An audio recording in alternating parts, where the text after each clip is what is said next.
guys, ready to cast 2026 Tamil Nadu state எலெக்ஷனோட ஓட்டு யாருக்கு போடுவீங்கன்னு கமெண்ட் பாக்ஸ் அப்படின்னுலாம் கேட்க மாட்டேன். யாருக்கு வேணால் போடுங்க, உங்களுக்கு பிடிச்சவங்களுக்கு போடுங்க. உங்களுக்கு யார் ஐடியாலஜி, யார் பெர்ஸ்பெக்டிவ் பிடிச்சிருக்கோ அவங்களுக்கு போடுங்க. என்ஜாய் பண்ணுங்கள்.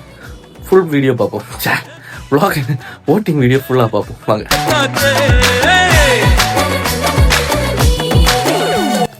Actually guys, successfully casted vote 2026 ஓட்டு போட்டாச்சு. நமக்கு பிடிச்சவங்களுக்கு தான் போட்டிருக்கோம்.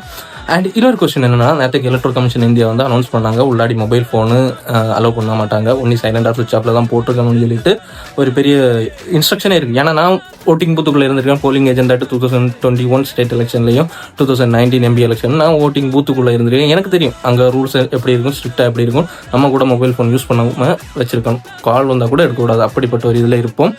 ஆனால் எனக்கு ஒரு டவுட் என்னென்னா, இந்த அமைச்சர்களாக இருக்கட்டும், பெரிய பதவியில் இருக்கிறவங்களா இருக்கட்டும், பெரிய செலிபிரிட்டிஸாக இருக்கும், ஓட்டு போட போகும்போது மீடியா டீம்ஸ் வந்து வீடியோஸ் எடுக்கிறாங்க, ஃபோட்டோஸ் எடுக்கிறாங்க, ஃபோட்டோகிராஃபிஸ் எடுக்கிறாங்க. அதுக்கு எந்த ஒரு ஸ்ட்ரிக்ட் ரூல்ஸும் இல்லையா? இல்லை அவங்களுக்கு ஒரு லீகலி அப்படி எடுக்கலாமா அப்படின்னு எனக்கு ஒரு பெரிய டவுட்டே இருந்திருக்கு. ஏன் அவங்களுக்கு மட்டும் ஒரு பெரிய இது, நமக்கு உள்ளாடி மொபைல் கொண்டு போகக்கூடாது, நல்ல விஷயம். ஆனால் இந்த கேமராஸ் அண்ட் வீடியோஸ் உள்ள போய் ஃபோட்டோ எடுக்கலாமான்னு சொல்லிட்டு இந்த டவுட் இருக்குது. உங்களுக்கு யாருக்காவது தெரிஞ்சால் நீங்கள் கமெண்ட் பாக்ஸில் வந்து கமெண்ட் பண்ணுங்கள்.